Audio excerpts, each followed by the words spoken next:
ele não esmagará a cana quebrada.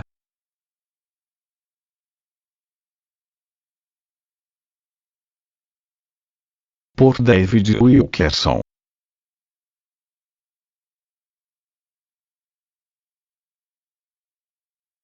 Eis aqui o meu servo, a quem sustenho, o meu escolhido, em quem a minha alma se compraz. Pus sobre ele o meu espírito, e ele promulgará o direito para os gentios. Não clamará, nem gritará, nem fará ouvir a sua voz na praça. Não esmagará a cana quebrada, nem apagará a torcida que fumega. Em verdade, promulgará o seu direito. Não desanimará, nem se quebrará até que ponha na terra o direito. E as terras do mar aguardarão a sua doutrina. Isaías. Capítulo 42. Versículos 1 ao 4. Essa passagem trata de Jesus. O Espírito Santo se move sobre o profeta Isaías para trazer a revelação de como seria Cristo quando viesse. E as palavras iniciais de Isaías aqui, eis aqui, sinaliza aos leitores. Prepare-se para uma nova revelação sobre o Messias. A imagem que entra em foco nestes 4 versículos é clara. Cristo não viria para forçar as pessoas a ouvirem-no. Não viria com altos ruídos ou clamores. Viria como um Senhor terno e amoroso. Vemos o cumprimento da profecia de Isaías em Mateus 12. Os fariseus tinham acabado de promover um concílio planejando como poderiam matar Jesus, tudo porque ele havia curado um homem de mão ressequida no sábado. Mateus conta que Jesus, sabendo disto, afastou-se. Capítulo 12. Versículo 15. Cristo não reagiu com raiva. Não o vemos se zangando com os que planejavam sua morte. Ele não era como os discípulos, que queriam invocar fogo sobre os oponentes, mesmo Cristo podendo fazer isso. Ele poderia ter convocado uma legião de anjos para tratar com os inimigos. Mas Jesus não estava disposto a se vingar. Foi esse Espírito terno, diz Mateus, que revela o cumprimento da profecia de Isaías. Não contenderá, nem gritará, nem alguém ouvirá nas praças a sua voz. Mateus capítulo 12. Versículo 19. Isaías estava dizendo basicamente, o Salvador não virá para forçar alguém a entrar em seu reino. Não virá como uma personalidade barulhenta, exaltada, dominadora. Não, sua voz será ouvida mansa, suave, no homem interior. Então, o que Jesus fez após ter se afastado silenciosamente de Jerusalém? Mateus diz que ele imediatamente saiu da cidade e continuou a curar todos que se agrupavam em torno dele. Muitos o seguiram, e a todos ele curou. Capítulo 12. Versículo 15. Pesquisando os registros dos evangelhos, vemos que é marcante o número de vezes que Jesus operou milagres, mas instruiu as pessoas assim: não conte isso para ninguém. Isso não pode espalhar.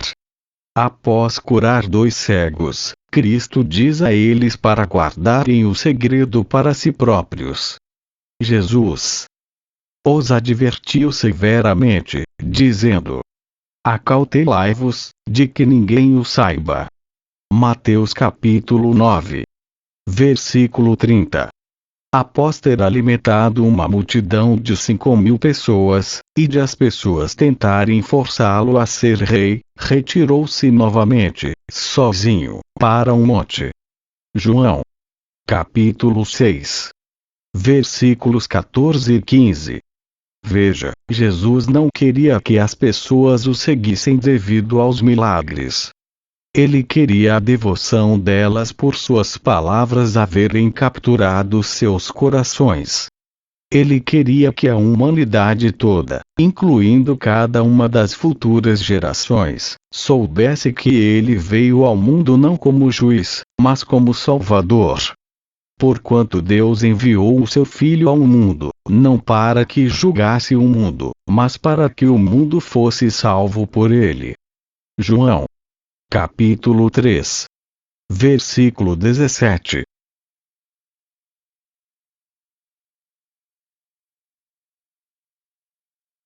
Avalie agora a ternura de Jesus em duas áreas.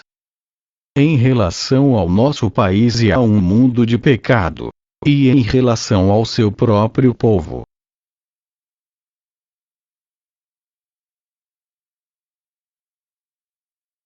Ouço hoje uma pergunta feita por muitos crentes.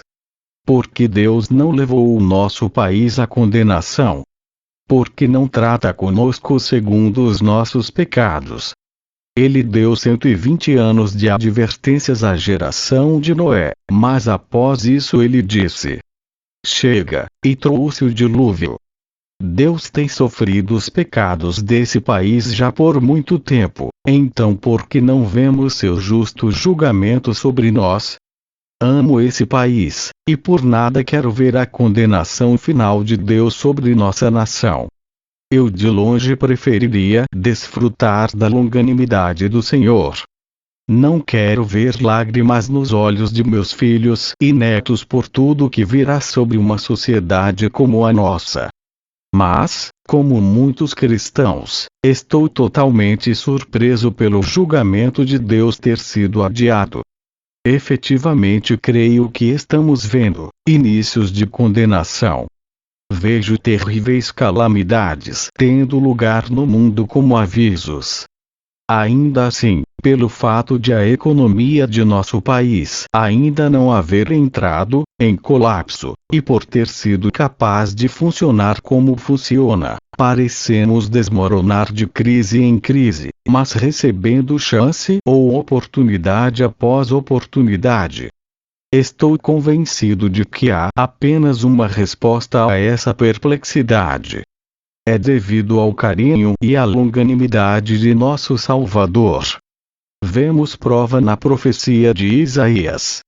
Não esmagará a cana quebrada, nem apagará a torcida que fumega. Isaías, capítulo 42, versículo 3. O nosso país se tornou um país de canas quebradas. A cana é uma haste alta, ou uma planta com caule ou co, geralmente encontrada em área alagadiça ou junto a manancial de água. É uma planta flexível, então pode se dobrar facilmente quando atacada por ventos altos ou água corrente. Mas a cana só se dobra até um certo ponto, após o qual finalmente se quebra e é levada pela correnteza. Como uma cana em clima tranquilo, os Estados Unidos no passado se mantinham orgulhosos e elevados, plenos de propósitos e promessas. A sociedade toda honrava a Deus, e a Bíblia se mantinha como o padrão das nossas leis e de nosso sistema judicial. Até mesmo no meu tempo, os livros de escola consistiam de lições e histórias da Bíblia. Jesus era entendido como o Filho de Deus, aquele que concedia favores e incontáveis bênçãos ao nosso país. Contudo, em nossa prosperidade, nos tornamos como o antigo Israel, orgulhosos e ingratos. E caímos muito em pouco tempo. Deus foi afastado dos nossos tribunais de justiça, de nossas escolas. Seu nome zombado e ridicularizado. Em Nova York, um professor pode pôr uma cópia do Alcorão ou mesmo a revista Playboy sobre a mesa, mas se trouxer uma Bíblia para a classe, poderá perder o emprego. A nossa sociedade perdeu inteiramente seu referencial moral. Como resultado, esse país que no passado se destacava, agora se mostra inválido, como uma cana quebrada. Até o americano mais endurecido e ímpio de hoje, sabe que esse país se torna mais corrupto a cada hora. Todos sabem que estamos fazendo hora extra, em termos de tempo a mais que nos foi concedido. Quanto tempo ainda irá durar um império que mata seus recém-nascidos? Onde pais estupram as próprias filhas, mães molestam os filhos, o abuso de crianças se torna uma desgraça nacional. Onde policiais cometem suicídio devido ao medo e ao desespero. Onde 8 deles morreram recentemente, só em Nova York, onde tantos adolescentes se barbarizam. Onde tudo que reflita Deus e Cristo não só é ignorado, como também é vítima de cruel zombaria. Quanto tempo pode continuar durando violência, assassinato, assédio? Se recebêssemos o que merecemos, os Estados Unidos já estariam reduzidos a ruínas, devastados pela anarquia. Mas Isaías diz que nosso amoroso Senhor não esmagaria a cana quebrada. E mesmo estando nosso país derrubado em total confusão, dobrado e quebrado por nossos tantos pecados, nós ainda não fomos esmagados. Em sua ternura, o nosso Senhor ainda não deixou que isso acontecesse.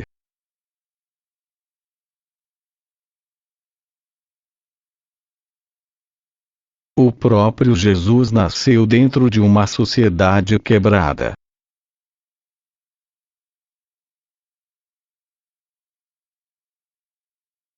Quando Jesus veio ao mundo, Israel vivia sob o opressivo governo de Roma. Os judeus suportavam terríveis cargas de impostos e das leis romanas. Enquanto isso, sacerdotes vorazes se aproveitavam financeiramente das viúvas e órfãos. Os humildes eram zombados e ridicularizados, e o povo ficava cego pela corrupção. É por isso tudo que muitos profetas disseram que Cristo viria em uma hora de escuridão, trazendo grande luz. Jesus veio a uma sociedade possuída pela hipocrisia e pelo pecado desenfreado. Contemplando a situação do país, ele chora sobre Jerusalém, profetizando que a casa de Israel seria desolada. Ainda assim ele deu a essa sociedade mais 70 anos de pregação do Evangelho. E seriam anos cheios de testemunhas ungidas pelo Espírito andando pelas ruas, operando milagres, pregando esperança e arrependimento, e entregando um poderoso chamado para o reino. Jesus simplesmente não esmagaria a vara quebrada, na qual Israel se tornara. No momento atual, eis o retrato do nosso país.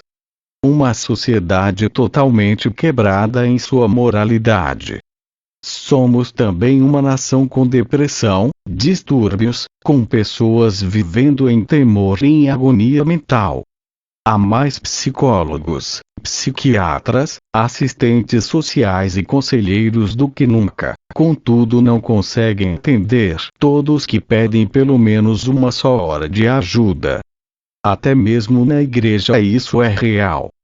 Os conselheiros cristãos por todo lado estão sobrecarregados pela pressão das pessoas buscando auxílio em seus problemas. As nossas crianças estão sendo quebradas por famílias que se destroçam pelo abuso, por assédio. Os adolescentes sendo quebrados pela imoralidade, pelo materialismo, pelo desligamento. Satanás lançou um dilúvio do mal sobre a terra, e deixou no rastro um povo arqueado e quebrado. Boa parte da própria igreja tem esse mesmo espírito quebrado. Lendo cartas e mais cartas, vejo cristãos morrendo em mega igrejas onde não se prega mais sobre o pecado e a justiça. Eles sentem-se perdidos, e se perguntam: onde posso achar a adoração verdadeira? Aqui não há um senso da presença de Cristo.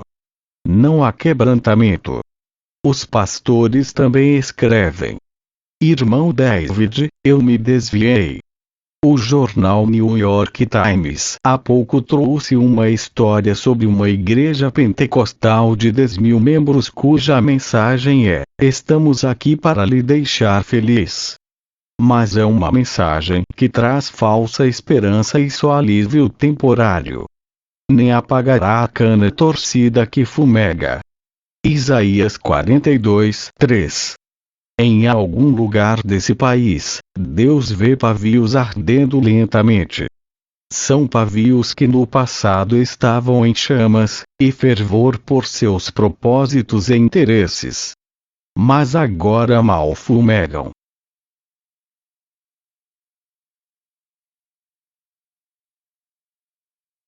Será que ao olhar para o nosso país, Deus vê só uma pequena fagulha de devoção restando?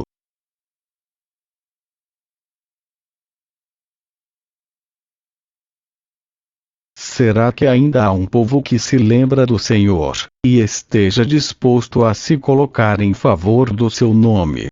Haveria ainda um pequeno remanescente que lutará para reacender a chama da justiça de Deus. O Senhor diz: se eu vir um pavio queimando lentamente, não o apagarei. A chama pode estar ausente, sem aparência de fogo, mas se eu ainda vir cinzas brilhando, não permitirei que cessem. Enquanto ouvir até mesmo um débil clamor da parte de servos fiéis em alguma parte, não permitirei que a cana quebrada seja esmagada. Deus ainda não desistiu de nós. Mas o fato é: vivemos num tempo de eterna misericórdia. Vejo isso por todos os lugares por onde viajo, especialmente na Europa. Esse continente é muito mais secular que os Estados Unidos, uma terra que por escolha própria se tornou totalmente herege. Caminhando pelas ruas em alguns países, você sente um espírito do anticristo, uma arrogância contra Deus. A Suécia é agora um dos países de maior afluxo na Europa, e quanto mais rica fica, mais apóstata se torna. Ao mesmo tempo, a igreja evangélica lá corre o perigo de se tornar apática em seu caminhar com Cristo. A Irlanda, um país que durante décadas sofreu como uma pobreza atroz, agora está se tornando mais próspera. Porém, o clima espiritual lá também é de apatia, com o secularismo se infiltrando. A impressão é a de que a atitude na Europa é: e daí se vier o juízo? Deixe isso pra lá. Comamos, bebamos e vamos curtir. Inexiste senso de urgência, de necessidade de Deus. Creio que nesse momento o Senhor está trazendo uma clara mensagem para o mundo todo. Ele tem poder para deter qualquer ataque terrorista na hora que quiser. Ele pode simplesmente proferir uma palavra, e anjos anulariam todo o poder do mal. Porém, escolheu enviar ou permitir calamidades internacionais, e todas sinalizam que estamos dentro de seu tempo de eterna misericórdia.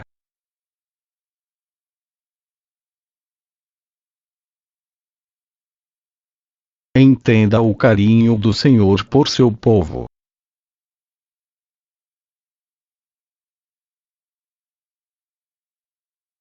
Vimos o que Jesus fez quando saiu de Jerusalém. Muitos o seguiram, e a todos ele curou. Mateus capítulo 12. Versículo 15. Nesse curto versículo, vemos o cumprimento da profecia de Isaías: não esmagará a cana quebrada. Isaías 42:3. A palavra quebrada tem inúmeras definições. Significa machucada, moída, triturada por mágoas, amassada devido a expectativas não realizadas. Em meu espírito, sinto que há muitos dentre o povo de Deus que necessitam de uma palavra quanto às ternas misericórdias de nosso Salvador, pois eles próprios se transformaram em canas quebradas. Toda semana, cristãos sinceros e consagrados vão à igreja para elevarem suas vozes e suas mãos em adoração ao Senhor. Contudo, muitas destas mesmas pessoas foram profundamente quebradas, e estão à beira da ruptura. O fogo em seus corações chegou a um declínio tamanho, que a única coisa que lhe sobra é uma mínima fumaça. Um casal muito dedicado e que há pouco voltou do campo missionário me escreveu, relatando o quanto foram quebrados. Anos atrás, eles deixaram tudo o que tinham, para passar 7 anos no exterior, ministrando e entregando-se inteiros. Quando retornaram, nada tinham, tendo deixado toda a sua substância na terra a qual foram chamados. Agora, procurando emprego, todas as portas lhes foram fechadas. Tanto o marido quanto a mulher eram formados, e muito competentes. Toda vez que enviavam seus currículos, eram colocados nas alturas. Mas mesmo sendo tão talentosos, eram rejeitados sempre, acabando como segunda ou terceira escolha. Finalmente, uma companhia cristã chamou o marido para a entrevista, a uma função para a qual estava bem qualificado. A companhia ficou adulando o dia todo, e garantiram que a vaga era dele. Mas uma vez mais, o emprego foi para outra pessoa. O casal está agora com o coração e o espírito tremendamente quebrados. E se perguntam: fielmente entregamos nossas vidas para o campo missionário. Nada há em nosso viver que poderia entrar em controvérsia com Deus. Temos orado e crido. Então, por que chegamos a esse ponto? Se você quer ver um exemplo bíblico de alguém profundamente quebrado em corpo e espírito, veja o profeta Elias. Esse homem chegou a um ponto de ruptura integral. Elias conhecia Deus e havia ouvido a sua voz como poucos o fizeram. Suas orações abriam e fechavam os céus. Possuía tanta autoridade espiritual que destemidamente se confrontou com 400 sacerdotes idólatras de Baal, e os matou com as mãos. Estava tão cheio do Espírito de Deus que foi mais rápido do que uma carruagem por cerca de 30 quilômetros. Porém, após todas estas façanhas, Elias é informado que a rainha Jezabel o persegue para matá-lo. O medo cai sobre o poderoso profeta, e a próxima vez que o vemos, ele está assentado em exaustão, sob um arbusto de zimbro. Afundado e sem coragem. O poderoso profeta de Deus havia sido quebrado mental e fisicamente. Elias deve ter pensado: por que isso está acontecendo comigo? Por todos estes anos a mão de Deus esteve sobre mim, e eu vi operando milagre após milagre. Mas agora estou nessa situação desesperadora, e sendo provado além da minha capacidade humana. O mesmo homem, que no passado se levantava contra os poderes do inferno e invocava o fogo de Deus, agora chora em angústia. Basta. Toma agora, ó Senhor, a minha alma, pois não sou melhor do que meus pais. 1 Reis. Capítulo 19. Versículo 4. Elias explode, gritando: Deus, não aguento mais.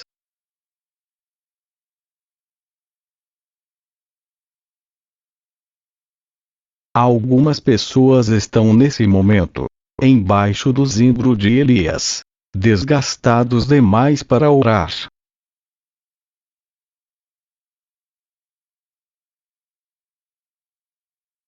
Talvez você tenha chegado a esse ponto de quebradura, a um momento definitivo de ruptura.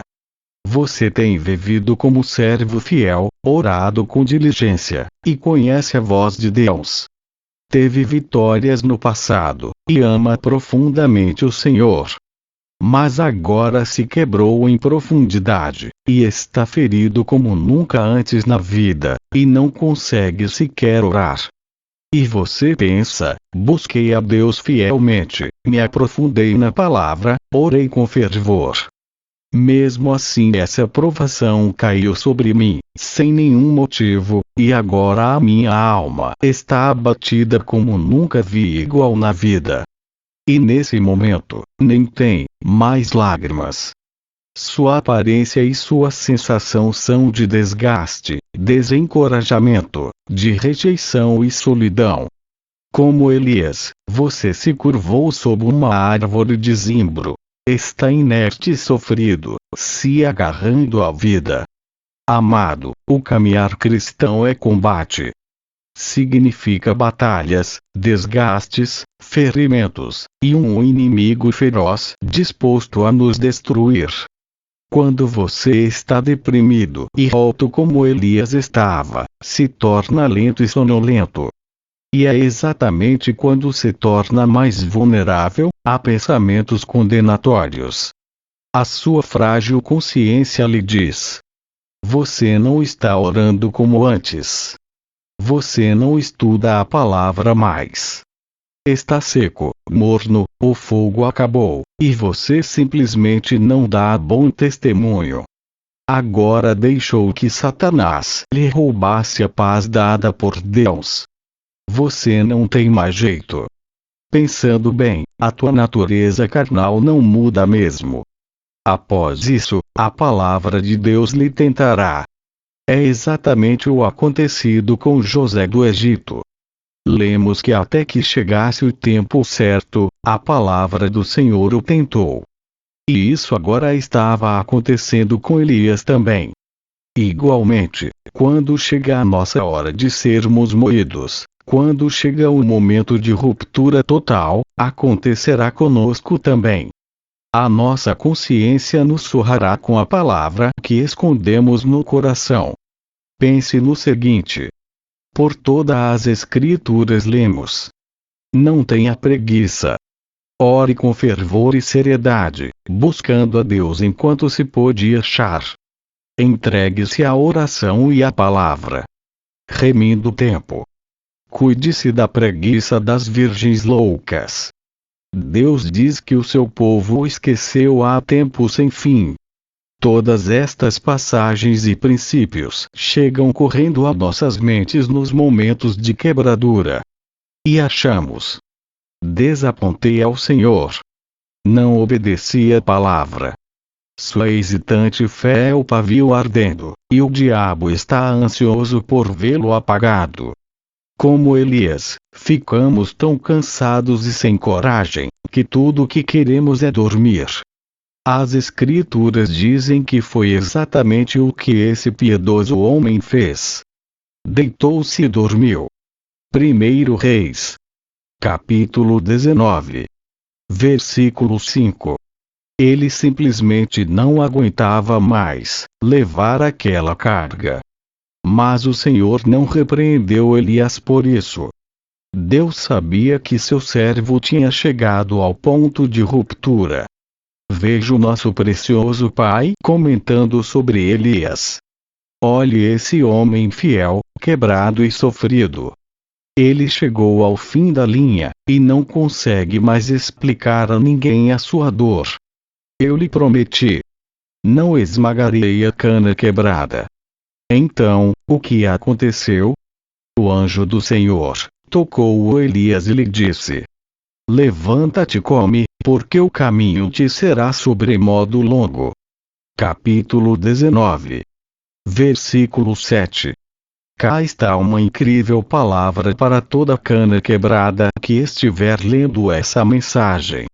Não importa o quanto está quebrado, ou quanto se dobrou diante do dilúvio de provações. Deus lhe fez uma promessa: você não será esmagado. Não permitirei que tua chama se apague. A tua fé não será apagada. Prezado santo, essa mensagem lhe veio dos céus. Você está sendo tocado por uma palavra que lhe chama. Levante-se agora. Deus não está bravo contigo. E Ele não te desapontará. Ele sabe que essa situação é grande demais para você resolver. Ele lhe concederá força sobrenatural. Ele vai dar o que você necessita para prosseguir. Em 40 dias e noites, Elias foi lentamente sendo restaurado. Dia após dia, ele ainda labutava, com força suficiente apenas para cada dia. Finalmente, chega o dia em que o Senhor diz: o que você está fazendo escondido nessa caverna, Elias? Não posso deixar você se entregar a esse tipo de desespero, e vê-lo dominando a sua vida. Eu te restaurei com minha amorosa paciência. E agora vou lhe dar minha orientação.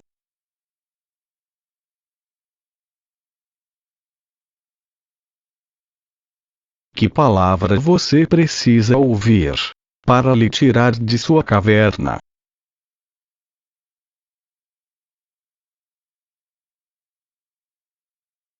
Você espera ouvir uma palavra áspera em meio a essa sua situação de quebra. As Escrituras dizem que durante o tempo que Elias estava na caverna, um grande e forte vento fendia os montes, e despedaçava as penhas diante do Senhor, porém o Senhor não estava no vento. 1 Reis, capítulo 19, versículo 11. Deus não estava nessa mensagem. Você espera que a sua alma seja chacoalhada por um grito para despertar? Depois do vento, um terremoto, mas o Senhor não estava no terremoto. Capítulo 19, versículo 11. Você espera ouvir uma palavra flamejante? Depois do terremoto, um fogo, mas o Senhor não estava no fogo. Capítulo 19. Versículo 12. Deus conhece exatamente o tipo de palavra que você necessita quando está quebrado. E não é uma palavra de condenação, não é uma palavra dura, não é um sermão fervendo. Eu creio que nessa passagem o Senhor está dizendo: quando você está aniquilado pelas provações, não te tratarei com dureza. Não, Elias necessitava uma palavra suave e de bondade. Depois do fogo veio uma voz mansa e delicada. Capítulo 19. Versículo 12. Alguns manuscritos traduzem essa frase como um cício tranquilo, significando uma brisa suave, refrescante. Essa mesma voz delicada, mansa e suave vem a nós hoje, do coração do Pai. E a sua mensagem é a mesma. Vistes que o Senhor é cheio de terna misericórdia e compassivo. Tiago, capítulo 5, versículo 11. O Senhor é misericordioso e compassivo, longânimo e assaz benigno. Não repreende perpetuamente, nem conserva para sempre a sua ira. Não nos trata segundo os nossos pecados, nem nos retribui consoante as nossas iniquidades. Pois quanto o céu se alteia acima da terra, assim é grande a sua misericórdia para com os que o temem. Como um pai se compadece de seus filhos, assim o Senhor se compadece dos que o temem. Salmo 103. Versos 8 ao 11 e 13. Eis a sua palavra de libertação. Levante-se e confie. Chegou a hora de crer que Jesus está com você em sua tempestade. Ele lhe dará força para suportá-la. Não acredite na mentira de que você vai ser esmagado. O diabo não terá a palavra final. O Senhor diz: não importa o quão quebrado se sinta, não permitirei que você seja esmagado. Não permitirei que o fogo se apague. O meu espírito soprará sobre as cinzas, e as tuas chamas por mim voltarão.